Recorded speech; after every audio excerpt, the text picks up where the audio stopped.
ಇವಳನ್ನ ಸ್ವಲ್ಪ ಗಮನವಿಟ್ಟು ನೋಡಿ. ಇವಳ ಹೆಸರು ರೇಣುಕಾ. ಮೂಲತಃ ಇವಳು ಚಿಕ್ಕಮಗಳೂರು ಜಿಲ್ಲೆಯವಳು. ಮೊದಲಿನಿಂದಲೂ ಇವಳಿಗೆ ಶೋ ಆಫ್ ಅಂದ್ರೆ ತೋರಿಕೆ ಮಾಡುವುದು, ಸುಳ್ಳನ್ನ ಹೇಳುವುದು ಹುಟ್ಟಿನಿಂದಲೇ ಬಂದು ಬಿಟ್ಟಿತ್ತು.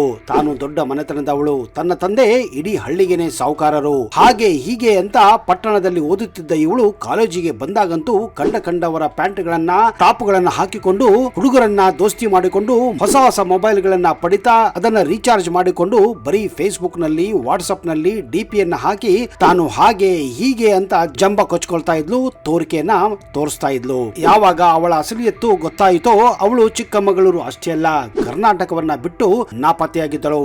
ಆಮೇಲೆ ಸುಮಾರು 1.5 ವರ್ಷ ನಂತರ ಮತ್ತೆ ಅವಳು ತನ್ನ ಇನ್ಸ್ಟಾಗ್ರಾಮ್ ಮತ್ತು ಫೇಸ್ಬುಕ್ ನಲ್ಲಿ ತನ್ನ ಸ್ನೇಹಿತರ ವಾಟ್ಸ್ಆಪ್ ಗ್ರೂಪ್ ನಲ್ಲಿ ತಾನು ಈಗ ಯುಪಿಯಲ್ಲಿ ಇನ್ಸ್ಪೆಕ್ಟರ್ ಆಗಿದ್ದೇನೆ ಅಂತ ಶೋ ಆಫ್ ಮಾಡಿಕೊಂಡಿದ್ದಾಳೆ ಮತ್ತು ತೋರಿಕೆಯನ್ನ ತೋರಿದ್ದಾಳೆ. ಆದ್ರೆ ಯಾರೋ ಒಬ್ಬ ಕಾಮನ್ ಫ್ರೆಂಡ್ ಅವಳು ಒಂದು ರೆಸ್ಟೋರೆಂಟ್ ನಲ್ಲಿ ವೇಟರ್ ಆಗಿ ಕೆಲಸ ಮಾಡುತ್ತಿರುವ ಫೋಟೋವನ್ನ ಕ್ಲಿಕ್ ಮಾಡಿ ರೀಲ್ ಮಾಡಿ ಸೋಷಿಯಲ್ ಮೀಡಿಯಾದಲ್ಲಿ ಮತ್ತು ವಾಟ್ಸ್ಆಪ್ ಗ್ರೂಪ್ ಗಳಲ್ಲಿ ಹರಿದು ಬಿಟ್ಟಾಗ ಅವಳ ಅಸಲಿಯತ್ತು ಬಹಿರಂಗವಾಗಿತ್ತು. ಅದ್ಯಾಕೋ ಗೊತ್ತಿಲ್ಲ, ಇತ್ತೀಚೆಗೆ ಜನರಿಗೆ ಶೋ ಆಫ್ ಮಾಡೋದು, ಜಂಬ ಕೊಚ್ಚಿಕೊಳ್ಳುವುದು, ಸುಳ್ಳು ಫೋಟೋಗಳನ್ನ ಸೋಷಿಯಲ್ ಮೀಡಿಯಾದಲ್ಲಿ ಹರಿಬಿಡುವುದು ಅದ್ಯಾವ ಪುರುಷಾರ್ಥಕ್ಕೆ ಜನ ಈ ತರ ಮಾಡುತ್ತಾರೋ ಅನ್ನೋದೇ ಗೊತ್ತಾಗ್ತಾ ಇಲ್ಲ.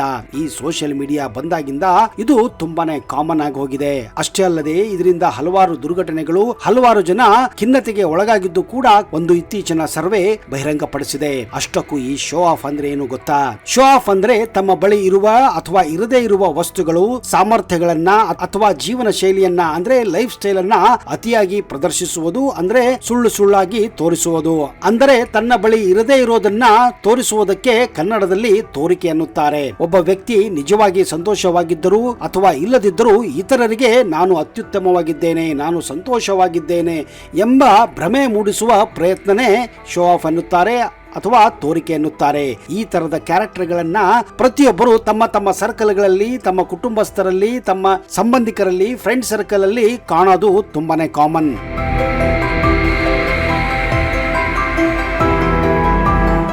ಈಗ ನೀವು ನೆನೆಸಿಕೊಳ್ಳಬಹುದು ನಿಮ್ಮ ಗ್ರೂಪ್ ನಲ್ಲಿ ಇಂಥವರು ಯಾರೇ ಇದ್ದಾರಂತ. ಉದಾಹರಣೆಗೆ ಹೊಸ ಫೋನ್ ಖರೀದಿದ ತಕ್ಷಣ ಅದನ್ನ ಎಲ್ಲ ಸಾಮಾಜಿಕ ಮಾಧ್ಯಮಗಳಲ್ಲಿ ಪೋಸ್ಟ್ ಮಾಡುವುದು, ಪಾರ್ಟಿಯಲ್ಲಿ ದುಬಾರಿ ಬಟ್ಟೆ ಧರಿಸಿ ಎಲ್ಲರ ಗಮನ ಸೆಳೆಯುವುದು, ಅಥವಾ ದುಬಾರಿ ಊಟದ ಫೋಟೋ ತೆಗೆದು ವೀಕೆಂಡ್ ವೈಬ್ಸ್ ಎಂದು ಇನ್ಸ್ಟಾಗ್ರಾಮ್ ನಲ್ಲಿ ಪೋಸ್ಟ್ ಹಾಕೋದು.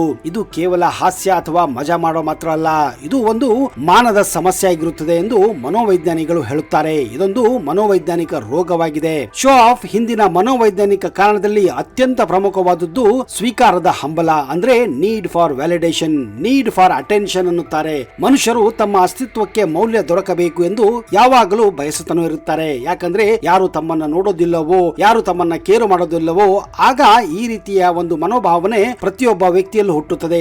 ಆದ್ರೆ ಕೆಲವರು ಇದನ್ನ ಎಕ್ಸ್ಟ್ರಾ ಆಗಿ ಬೆಳೆಸಿಕೊಂಡು ಅದನ್ನ ತೋರಿಸುತ್ತಾರೆ.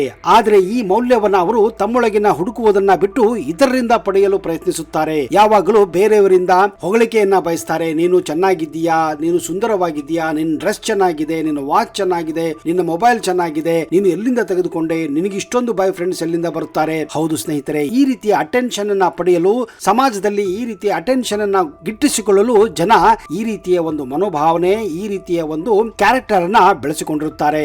ಇದಕ್ಕೆಲ್ಲ ಮುಖ್ಯ ಕಾರಣ ಆತ್ಮವಿಶ್ವಾಸದ ಕೊರತೆ ಅನ್ನುತ್ತಾರೆ ತಜ್ಞರು. ಅಂತರಂಗದಲ್ಲಿ ಖಾಲಿತನ, ಟೊಳ್ಳುತನ ಇರುವವರು ಹೊರಗೆ ಮೆರುಗು ತೋರಿಸಲು ಇದನ್ನ ಬಯಸುತ್ತಾರೆ. ನಿಜವಾಗ್ಲೂ ಇಂತಹ ವ್ಯಕ್ತಿಗಳು ಒಳಗಿನಿಂದ ಟೊಳ್ಳಾಗಿರುತ್ತಾರೆ. ಅಂದ್ರೆ ಏನು ಇರೋದಿಲ್ಲ, ಶಾಲೋ ಆಗಿರುತ್ತಾರೆ. ಆದ್ರೆ ಅದನ್ನ ಹೊರಗಡೆ ಸಮಾಜಕ್ಕೆ ತಮ್ಮ ಒಂದು ವೀಕ್ನೆಸ್ ಅನ್ನ ಕಟ್ಟಿ ಹಾಕಲು, ತೋರಿಸದೇ ಇರಲು ಈ ರೀತಿಯ ಶೋ ಆಫ್ ಅನ್ನ ಮಾಡುತ್ತಾ ಜನರಲ್ಲಿ ಹೆಸರನ್ನ ಗಳಿಸೋಕೆ, ಪಬ್ಲಿಸಿಟಿಯನ್ನ ಪಡೋಕೆ ಮಾಡ್ತಾರೆ. ಇನ್ನೊಂದು ಮುಖ್ಯ ಕಾರಣ ಸ್ಪರ್ಧಾತ್ಮಕ ಸಮಾಜ.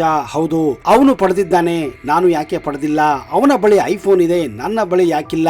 ಈ ರೀತಿಯೊಂದು ಹೋಲಿಕೆ ಮನೋಭಾವದಿಂದ ಜನರು ಪ್ರದರ್ಶನದ ಬಲೆಗೆ ಬೀಳುತ್ತಿದ್ದಾರೆ. ನೀವೇ ಅನ್ಕೊಳ್ಳಿ, ನಮ್ಮ ಸುತ್ತಮುತ್ತ ಯಾರೋ ಒಬ್ರು ಐಫೋನ್ ತೆಗೆದುಕೊಂಡ್ರು ಅಂದ್ರೆ ನಾನು ಯಾಕೆ ತೆಗೆದುಕೊಂಡಿಲ್ಲ, ಅವನ ಹತ್ರ ಅಷ್ಟು ದುಡ್ಡಿಲ್ಲ, ಆದ್ರೂ ಅವನು ತೆಗೆದುಕೊಂಡಿದ್ದಾನೆ, ನಾನು ತೆಗೆದುಕೊಳ್ಳಬಹುದಲ್ಲ. ಹಾಗೆಯೇ ಅವನ ಬಳಿ ಒಂದು ಗಾಡಿ ಇದೆ, ನನ್ನ ಬಳಿ ಯಾಕಿಲ್ಲ. ಅದೇ ರೀತಿ ಹೆಣ್ಣು ಹುಡುಗಿಯರು ಕೂಡ ಇಂತಹ ಜಾಲದಲ್ಲಿ ಬೀಳ್ತಾರೆ.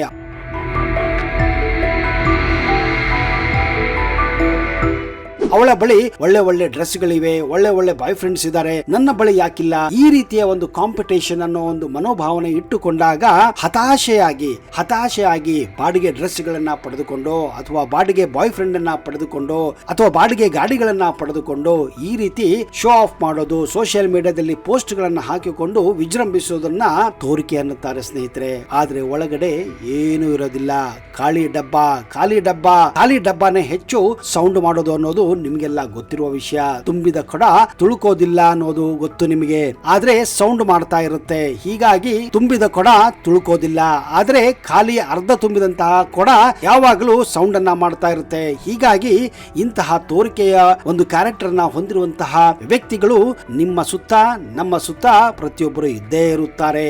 ಇನ್ನೊಂದೇನೆಂದ್ರೆ ಸಾಮಾಜಿಕ ಮಾಧ್ಯಮದ ಪ್ರಭಾವ. ನಾನು ಹೇಳಿದೆ, ಪದೇ ಹೇಳ್ತಾ ಇದ್ದೀನಿ, ಈ ಸೋಷಿಯಲ್ ಮೀಡಿಯಾ ಪ್ರಭಾವ ಇತ್ತೀಚೆಗೆ ಜಾಸ್ತಿಯಾಗಿ ಬರೀ ತೋರಿಸೋದು. ಕೆಲವೊಬ್ರು ನಿಜಕ್ಕೂ ಅಮೆರಿಕಕ್ಕೂ ಹೋಗಿರೋದಿಲ್ಲ, ದುಬೈಗೂ ಹೋಗಿರೋದಿಲ್ಲ, ಸಿಂಗಾಪುರ್ಗೂ ಹೋಗೋದಿಲ್ಲ.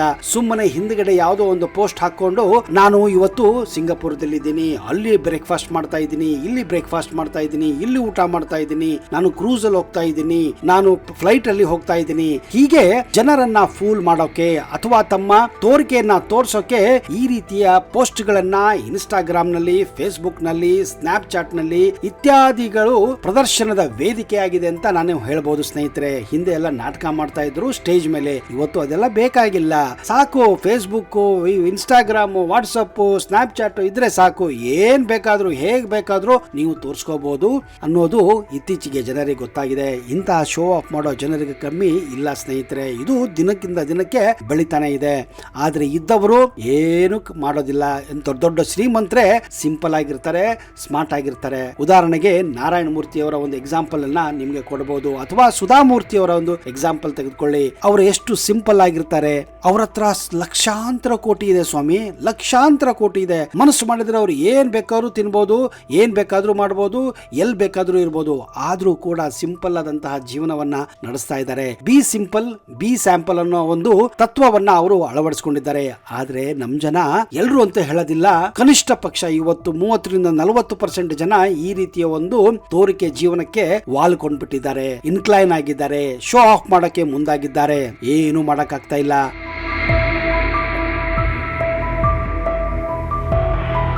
ಇನ್ನೊಂದು ಮುಖ್ಯ ಕಾರಣ ಅಪರಾಧದ ಭಾವನೆ ಮುಚ್ಚುವ ಪ್ರಯತ್ನ. ಹೌದು, ಕೆಲವರು ತಮ್ಮ ಒಳಗಿನ ನೋವು ಅಥವಾ ಅಸಮಾಧಾನವನ್ನ ಶೋ ಆಫ್ ಮೂಲಕ ಮುಚ್ಚಲು ಪ್ರಯತ್ನ ಪಡ್ತಾರೆ. ಹೌದು, ನಿಜವಾಗ್ಲೂ ಕೆಲವರು ಬಡವರಾಗಿರ್ತಾರೆ, ಆದ್ರೆ ತಾವು ಬಡವರಂತ ತೋರ್ಸ್ಕೊಳ್ಳೋದಿಲ್ಲ. ಬೇಕು ಅಂತಾನೆ ನಾನು ಹಾಗಿದ್ದೀನಿ, ನಾನು ಹೀಗಿದ್ದೀನಿ ಅಂತ ತೋರ್ಸ್ಕೊಂತಾರೆ. ನೋವು ಕೂಡ ಕೆಲವೊಮ್ಮೆ ತಮ್ಮ ಸ್ನೇಹಿತರ ಮುಂದೆ, ತಮ್ಮ ಸಂಬಂಧಿಕರ ಮುಂದೆ, ತಮ್ಮ ಬೇರೆ ಅಥವಾ ಒಂದು ಆಫೀಸ್ ಸರ್ಕಲ್ ಅಲ್ಲಿ ಕೂಡ ಕಾಂಪಿಟೇಷನ್ ಮಾಡಕ್ ಹೋಗಿ ಈ ರೀತಿ ಜೀವನವನ್ನ ಕೂಡ ಹಾಳು ಮಾಡ್ಕೊಂತ ಇರೋದು ನಾವು ನೋಡ್ತಾ ಇದೀವಿ ಸ್ನೇಹಿತರೆ. ಇವತ್ತು ಸಾಮಾಜಿಕ ಮಾಧ್ಯಮ ಮತ್ತು ಶೋ ಆಫ್ ಯುಗವಾಗಿದೆ. ನಾವು ಈಗ ಕ್ಯಾಮ್ರಾ ಮುಂದೆ ಬದುಕುವ ಕಾಲದಲ್ಲಿದ್ದೇವೆ. ಹಿಂದೆ ಕ್ಯಾಮ್ರಾ ಅಂದ್ರೆ ದೊಡ್ಡ ವಿಷಯವಾಗಿತ್ತು. ಒಂದು ಫೋಟೋ ಕ್ಲಿಕ್ ಮಾಡ್ಬೇಕಂದ್ರೆ ರೀಲ್ ಹಾಕ್ಬೇಕು, ಆಮೇಲೆ ಕ್ಲಿಕ್ ಮಾಡಬೇಕು, ಅದನ್ನ ಡೆವಲಪ್ ಮಾಡಬೇಕು, ತೋರಿಸಬೇಕು. ಆದ್ರೆ ಇವತ್ತಲ್ಲ, ನೀವು ಎನಿ ಟೈಮ್ ಎನಿವೇರ್ ನಿಮ್ಮ ಮೊಬೈಲು ನಿಮ್ಮ ಕೈಯಲ್ಲಿದೆ.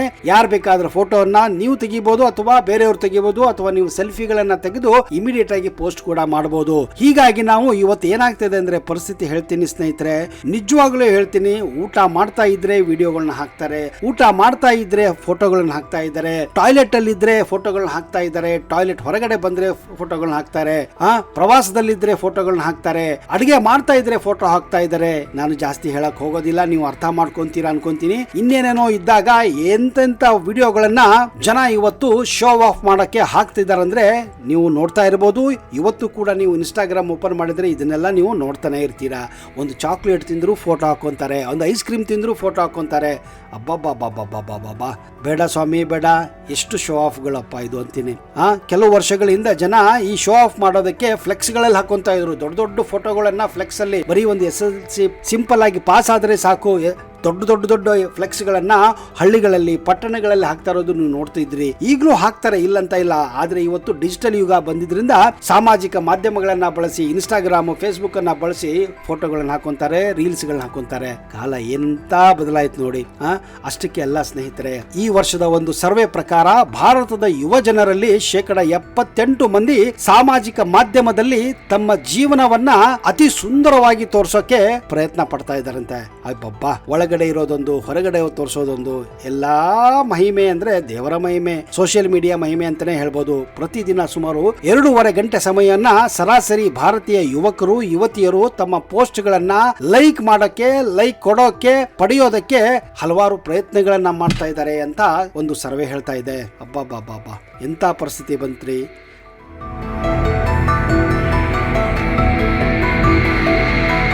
ನೋಡಿ, ಇನ್ನೊಂದು ಡೋಪಮನ್ ಎನ್ನುವ ಒಂದು ಮೆದುಳಿನ ಹಾರ್ಮೋನ್ ಈ ಶೋ ಆಫ್ ಹಿಂದಿನ ಜೀವಶಾಸ್ತ್ರದ ಮೂಲ ಅಂತೆ. ಡೋಪಮನ್ ತಿಳಿದುಕೊಳ್ಳಿ, ಇದು ನಿಮ್ಮ ಮೆದುಳಿನಿರುವಂತಹ ಒಂದು ಹಾರ್ಮೋನ್ ಆಗಿದೆ. ಲೈಕ್ಗಳು ಮತ್ತು ಕಮೆಂಟ್ಸ್ಗಳು ಬಂದಾಗ ತಾತ್ಕಾಲಿಕ ಸಂತೋಷ ಈ ಮೂಲಕ ದೊರೆಯುತ್ತೆ, ಅದು ನೇರವಾಗಿ ನಿಮ್ಮ ಮೆದುಳಿಗೆ ಹೋಗುತ್ತೆ. ಇದು ಆಲ್ಕೋಹಾಲ್ ಅಥವಾ ಗೇಮ್ ನಂತಹ ನಶೆಗಿಂತ ಡೇಂಜರಸ್ ಅನ್ನುತ್ತಾರೆ ತಜ್ಞರು. ಹೌದು, ಇವತ್ತು ಲೈಕ್ಗಾಗಿ, ಕಮೆಂಟ್ಸ್ ಗಳಿಗಾಗಿ ಜನ ಹಪಾಪಿಯಾಗಿದ್ದಾರೆ. ಅಂದ್ರೆ ತುಡಿತಾ ಇದ್ದಾರೆ, ನನಗೆ ಲೈಕ್ ಕೊಡಿ, ನಿನಗೆ ಲೈಕ್ ಕೊಡು, ಈ ಪೋಸ್ಟ್ ನೋಡು ಹೇಗಿದೆ, ಹಾಗೆಯೇ ನನಗೆ ಪ್ರತಿ ಗಂಟೆನೂ ಪ್ರತಿ ನಿಮಿಷ ನೋಡ್ತಿರ್ತಾರೆ, ನನಗೆ ಎಷ್ಟು ಲೈಕ್ ಬಂತು, ಎಷ್ಟು ಲೈಕ್ ಕೊಟ್ಟರು, ಕಮೆಂಟ್ ಕೊಟ್ಟರು ಏನು ಅಂತ. ಯಾರಾದರೂ ಲೈಕ್ ಕೊಡಲಿಲ್ಲ ಅಂದರೆ ಆ ಮನುಷ್ಯ ನಿಜಕ್ಕೂ ಸೈಕೋ ಆಗಿ ಹೋಗ್ತಾ ಇದ್ದಾನೆ. ಶೋ ಆಫ್ಗಳು ಕೇವಲ ಹಣ ಅಥವಾ ಆಭರಣದಲ್ಲಿ ಮಾತ್ರವಲ್ಲ, ಇನ್ನೂ ಹಲವಾರು ಮುಖಗಳಿವೆ. ಬಟ್ಟೆ ಮತ್ತು ಫ್ಯಾಷನ್ ಶೋ ಆಫ್, ಬ್ರ್ಯಾಂಡ್ ಉಡುಪು, ದುಬಾರಿ ಶೋ, ಮೇಕಪ್ ಬ್ರ್ಯಾಂಡ್ಗಳು, ಸಂಬಂಧದ ಶೋ ಆಫ್, ಪರ್ಫೆಕ್ಟ್ ಕಪಲ್. ನೋಡಿ, ಜನಗಳು ಗಂಡ ಹೆಂಡತಿ ಮನೆಯಲ್ಲಿ ಜಗಳಾಡ್ತಿರ್ತಾರೆ, ಆದ್ರೆ ರೀಲ್ಸ್ ಗಳ ಮೂಲಕ, ಪೋಸ್ಟ್ ಗಳ ಮೂಲಕ ತಾವು ಲವ್ ಮಾಡ್ತೀವಿ ಅನ್ನೋದನ್ನ ತೋರಿಸ್ತಿರ್ತಾರೆ. ಹಾಗೇನೆ ಶಿಕ್ಷಣದಲ್ಲೂ ಉದ್ಯೋಗದಲ್ಲೂ ಕೂಡ ಶೋ ಆಫ್. ನಾನು ಪ್ರಮೋಷನ್ ಆಗಿದೆ, ನನಗೆ ಗ್ರಾಜುಯೇಟ್ ಆಗಿದ್ದೀನಿ, ನಾನು ಫಾರಿನ್ ಯೂನಿವರ್ಸಿಟಿಯಲ್ಲಿ ಸೀಟ್ ಸಿಕ್ಕಿದೆ. ತಂದೆ, ಏನಪ್ಪಾ ಇದು ಕಾಲ. ಮಾತಿಗೂ ಪೋಸ್ಟ್ ಗಳನ್ನು ಹಾಕೊಳ್ಳೋದು ಅನ್ನೋದು ಈಗ ಇದರಿಂದ ಜನರಿಗೆ ಹೆಚ್ಚಿಗೆ ಸಂತೋಷ ಆಗ್ತಾ ಇದಂತೆ. ಒಂದು ವೇಳೆ ಈ ತರ ಪೋಸ್ಟ್ ಗಳಿಗೆ ನೀವು ಕಮೆಂಟ್ಸ್ ಹಾಕ್ಲಿಲ್ಲ, ಲೈಕ್ ಬರಲಿಲ್ಲ ಅಂದ್ರೆ ಅವರ ಶೋ ಆಫ್ ಕಡಿಮೆ ಆಗೋಗುತ್ತೆ. ಇನ್ನು ಧಾರ್ಮಿಕ ಶೋಗಳು, ಸೇವೆ, ದಾನ, ಉಪವಾಸ ಎಲ್ಲವನ್ನ ಸಾಮಾಜಿಕ ಮಾಧ್ಯಮದಲ್ಲಿ ತೋರಿಸೋ ಒಂದು ಅಲೆ ಇವತ್ತು ಹೆಚ್ಚಿದೆ. ನೀವು ನೋಡ್ತಿರ್ಬೋದು, ₹1 ಕೊಡೋದನ್ನು ಕೂಡ ಫೋಟೋ ಹಾಕೊಂತಾರೆ, ರೀಲ್ಸ್ ಮಾಡ್ಕೊಂತಾರೆ. ₹2, ₹10 ಕೊಟ್ಟರು, ದಾನ ಕೊಟ್ಟರು ಸಹಿತ ಅದನ್ನ ನಾನು ಇವತ್ತು ಇಷ್ಟು ಜನಕ್ಕೆ ಊಟ ಹಾಕಿದೆ. ಅಪ್ಪ ತಿಳ್ಕೊಳ್ಳಿ, ಪುನೀತ್ ರಾಜ್ಕುಮಾರ್ ಏನ್ ಮಾಡಿದ್ರು, ಎಷ್ಟೋ ಜನಕ್ಕೆ ದಾನ ಮಾಡಿದ್ರು, ಎಷ್ಟೋ ಜನನ್ನ ಸಲುತ್ತಾ ಇದ್ರು, ಸಹಾಯ ಮಾಡ್ತಿದ್ರು. ಅವರು ಯಾವತ್ತು ಮೀಡಿಯಾಗೆ ಬರಲಿಲ್ಲ, ಶೋ ಆಫ್ ಮಾಡಲಿಲ್ಲ, ಸೋಷಿಯಲ್ ಮೀಡಿಯಾಗೆ ಯಾವತ್ತು ಪೋಸ್ಟ್ ಗಳು ಹಾಕೊಳ್ಳಿಲ್ಲ. ಆದ್ರೆ ಇವತ್ತು ನೀವು ಕೊಡೋ ಜುಜುಬಿ ₹5 ನೀವು ಜನರಿಗೆ ಕೊಟ್ಟು ಅದನ್ನ ಶೋ ಆಫ್ ಮಾಡೋಕೆ ಸೋಷಿಯಲ್ ಮೀಡಿಯಾದಲ್ಲಿ ಹಾಕೊಂಡು ಲೈಕ್ ಗಳಿಗೆ ಬಯಸ್ತಾ ಇದ್ದೀರಾ, ಕಮೆಂಟ್ ಗಳಿಗೆ ಬಯಸ್ತಾ ಇದ್ದೀರಾ. ಎಂತ ದುರ್ಭಾಗ್ಯ ಬಂತು ನೋಡಿ. ದಾನ ಕೊಡುವಾಗ ಒಂದು ಕೈ ಕೊಟ್ರೆ ಇನ್ನೊಂದು ಕೈಗೆ ಗೊತ್ತಾಗಬಾರ್ದಂತೆ. ಆದ್ರೆ ಇವತ್ತು ಹಾಗಲ್ಲ, ಪೋಸ್ಟ್ ಹಾಕೊಂಡು ಲೈಕಿಗೋಸ್ಕರ ಜನ ಬೇಡಿಕೆಯನ್ನ ಇಡ್ತಾ ಇದ್ದಾರೆ. ಸಂಸ್ಕೃತಿಯ ಶೋ ಆಫ್. ಇನ್ನು ಕೆಲವರು ತಮ್ಮ ಸಂಸ್ಕೃತಿಯನ್ನು ಪ್ರದರ್ಶಿಸುವಾಗ ನಾನು ಇತರರಿಗಿಂತ ಉತ್ತಮ ಅಂತ ತೋರ್ಸೋಕೆ ಕೂಡ ಪ್ರಯತ್ನ ಮಾಡ್ತಾರೆ. ಇದೆಲ್ಲ ಇವತ್ತು ತುಂಬಾನೇ ಆಗ್ತಿದೆ ಸ್ನೇಹಿತರೆ. ಆದ್ರೆ ಇನ್ನೊಂದು ವರದಿಯ ಪ್ರಕಾರ ಶೋ ಆಫ್ ನಿಂದ ಹಲವಾರು ಅಡ್ಡ ಪರಿಣಾಮಗಳು ಕೂಡ ಆಗ್ತಾ ಇದ್ದಾವೆ. ಶೋ ಆಫ್ ನಿಂದ ವೈಯಕ್ತಿಕ, ಸಾಮಾಜಿಕ, ಆರ್ಥಿಕ ಎಲ್ಲ ಕ್ಷೇತ್ರಗಳು ಹಾನಿ ಆಗ್ತಾ ಇದೆ. ಮಾನಸಿಕ ಒತ್ತಡ ಕೂಡ ಬೆಳೀತಾ ಇದೆ. ಲೈಕಿಗಳು ಕಡಿಮೆ ಬಂದಾಗ ಅವನು ಉತ್ತಮವಾಗಿ ಕಾಣುತ್ತಾನೆ ಎನ್ನುವ ಹೋಲಿಕೆಯಿಂದ ಆತ್ಮಸಮ್ಮಾನ ಕುಸಿತಾ ಇದೆ.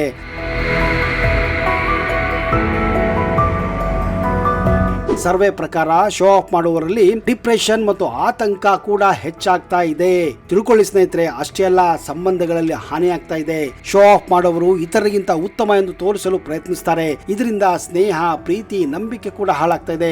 ಇದು ನಕಲಿ ಅಂತ ಎಷ್ಟೋ ಜನಕ್ಕೆ ಗೊತ್ತಾಗಿದೆ. ಹೀಗಾಗಿ ನಿಮ್ಮಂತವರ ಫ್ರೆಂಡ್ಶಿಪ್ ಕೂಡ ಜನ ಬಿಡ್ತಾ ಇದ್ದಾರೆ. ಇದರಲ್ಲಿ ಸಾಮಾಜಿಕ ಅಸಮಾನತೆ ಕೂಡ ಹೆಚ್ಚಾಗ್ತಿದೆ. ಶೋ ಆಫ್ ಸಂಸ್ಕೃತಿಯಿಂದ ಅವನಿಗೆ ಇದೆ, ನನ್ನಲ್ಲಿ ಇಲ್ಲ ಎಂಬ ಹೋಲಿಕೆ ಹೆಚ್ಚಾಗ್ತಾ ಇದೆ. ಇದು ಅಸಂತೋಷ, ಅಸೂಯೆ, ಸ್ಪರ್ಧಾತ್ಮಕ ದುಃಖ ಅಷ್ಟೇ ಅಲ್ಲದೆ ಆತ್ಮಹತ್ಯೆಗೂ ಕೂಡ ಜನ ಮುಂದಾಗ್ತಾ ಇದ್ದಾರೆ. ಸ್ನೇಹಿತರೆ, ಏನೇ ಇರಲಿ, ಹೇಗೆ ಇರಲಿ, ನಿಮ್ಮ ಬಳಿ ಏನಿದೆಯೋ ಅದನ್ನ ಮಾತ್ರ ತೋರಿಸಿ. ಅದು ಕೂಡ ತೋರಿಸಬೇಡಿ. ನಿಮ್ಮಲ್ಲಿ ನೀವು ಜೀವನ ಮಾಡಿ, ನಿಮ್ಮ ಸುಖಕ್ಕಾಗಿ ಜೀವನ ಮಾಡಿ, ನಿಮ್ಮ ಆತ್ಮ ಸಂತೋಷಕ್ಕಾಗಿ ಜೀವನ ಮಾಡಿ. ಬೇರೆಯವರಿಗಾಗಿ ಜೀವನ ಮಾಡಬೇಡಿ. ಬೇರೆಯವರು ಕ್ಷಣಿಕ, ಅವರು ಕೊಡುವ ಕಮೆಂಟ್ಸು ಕ್ಷಣಿಕ, ಅವೆಲ್ಲ ಸುಳ್ಳು. ನೀವು ಸುಳ್ಳು ತೋರಿಸಿದ್ರೆ ಜನ ಕೂಡ ಸುಳ್ಳು ಅಂತಾನೆ ನಿಮ್ಗೆ ಕಮೆಂಟ್ ಮಾಡ್ತಾರೆ, ಸುಳ್ಳನ್ನೇ ನಿಮ್ಮ ಬಗ್ಗೆ ಹೇಳುತ್ತಾರೆ. ಹೀಗಾಗಿ ಯಾವಾಗ್ಲೂ ನಿಜವಾದನ್ನ ಮಾತಾಡಿ, ನಿಜವಾದನ್ನ ತೋರಿಸಿ. ಆದಷ್ಟು ತೋರಿಕೆಯನ್ನ ಕಡಿಮೆ ಮಾಡಿ ಅಂತ ನಾನು ಈ ವಿಡಿಯೋನ ಇಲ್ಲಿಗೆ ಮುಗಿಸ್ತಾ ಇದ್ದೀನಿ. ಒಂದು ವೇಳೆ ನಿಮಗೆ ಈ ಶೋ ಆಫ್ ಬಗ್ಗೆ, ನಿಮ್ಮ ಬಗ್ಗೆ ಏನಾದರೂ ಅನುಭವ ಇದ್ರೆ, ನಿಮ್ಮಲ್ಲಿ ಏನಾದರೂ ಅನುಭವ ಆಗಿದ್ರೆ ಅದನ್ನ ದಯವಿಟ್ಟು ಕಮೆಂಟ್ ಬಾಕ್ಸ್ ಅಲ್ಲಿ ಹಾಕಿ.